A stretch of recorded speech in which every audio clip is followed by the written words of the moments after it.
Ang Magnolia Hotshots nga ay pang number 11 ngayon sa PBA standings ng Commissioner's Cup. At ito na nga ang isa sa pinaka-worst na start ng Magnolia sa franchise history nila. Kaya't nagpalit na nga sila ng import last week. At ngayon nga ay gusto naman nilang magdagdag ng players sa lineup nila via free agency. Kaya't narito nga ang mga top free agents na maaaring kunin ni Coach LA sa free agency ng PBA ngayon. Top 5, Baser Amer. Si Amer nga ay former player ng NLEX Road Warriors. Dahil matapos ngang ma-acquire ng NLEX si Shani Winston bago mag-start ang Commissioner's Cup, ay bigla naman nila siyang binitawan sa unrestricted free agency list nila. Kaya't ngayon nga ay naghahanap ng bagong team itong si Amer para i-sign siya. At ito nga ay pwede siyang subukan ng Magnolia para madagdagan ang mga scorer nila sa team. Nag-average si Amer ng 2.8 points, 3 rebounds, 2 assists, 0.4 steals at 28% 3-point shooter sa kanyang PBA 50th Philippine Cup. Panoorin natin ang kaunting PBA game highlights ni Amer kung gaano nga ba siya kagaling na manlalaro.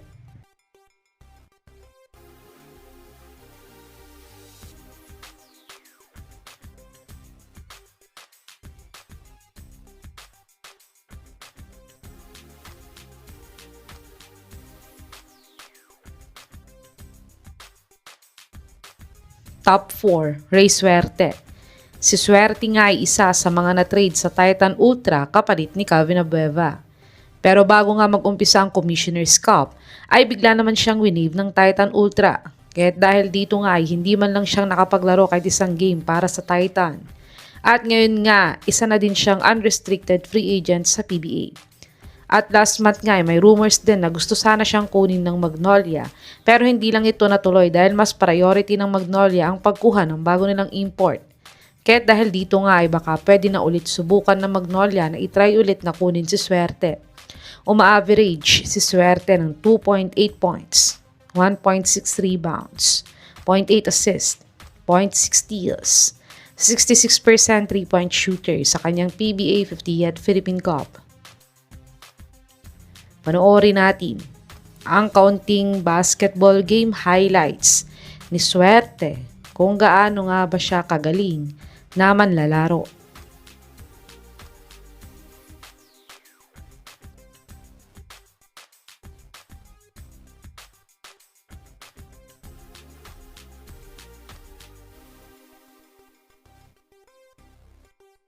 Top 3, Vic Manuel. Si Musselman nga ay naglaro para sa Converge last PBA 50th Philippine Cup Playoffs. Pero ito nga ay short-term deal nga lang, kaya't after ng PBA Playoffs ay natapos din agad ang stint niya para sa Converge. At after naman nito ay naglaro siya para sa Zamboanga Valientes para sa Dubai Tournament. Pero isa nga lang ang naipanalo nila dito. At ngayon nga ay naghahanap ulit si Manuel ng bagong team na paglalaruan niya. At dito nga ay pwede siyang subukang kunin ng Magnolia para magkaroon sila ng veteran presence ng isang forward sa team nila.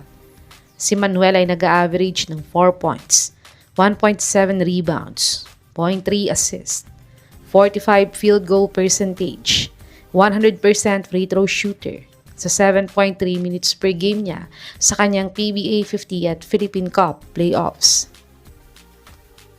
Panoorin natin ang isa sa mga best game highlights ni Musselman sa last MPBL season kung gaano pa din siya kagaling na manlalaro.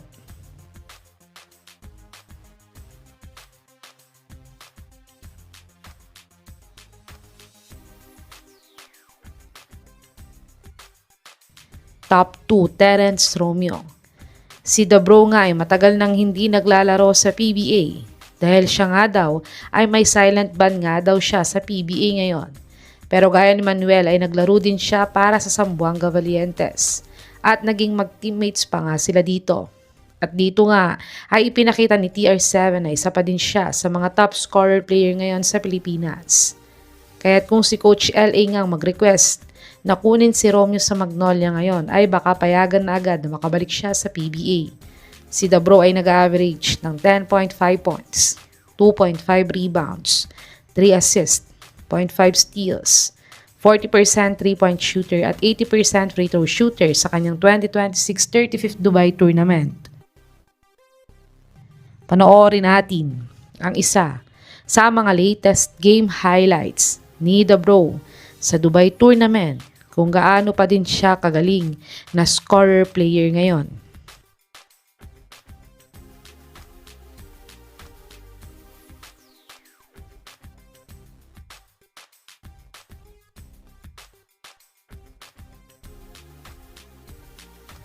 Top 1, Mike Miranda.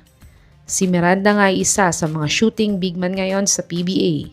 At isa nga siya sa mga big man na consistent na nakaka-shoot sa 4 points area nang ma-implement ito ng PBA. Pero dahil sa loaded na lineup ng NLEX ngayon, ay isa nga siya sa mga hindi na nila ma-extend ng kontrata sa NLEX. Kahit dahil dito nga ay free agent na din siya ngayon. At ayon nga sa source na to ay tinatarget nga daw nilang kunin itong si Mike Miranda. Pero hindi pa naman nila ito mapapapirma agad dahil nasa may NLEX pa din ang rights nito dahil bayad pa din nila siya hanggang April 2026. Nag-a-average si Miranda ng 5.7 points, 2.2 rebounds, 0.2 blocks, 30% 3-point shooter at 100% free throw shooter sa kanyang last PBA 49th Philippine Cup. Panoorin natin ang maikling basketball game highlights ni Miranda kung gaano nga ba siya kagaling na player.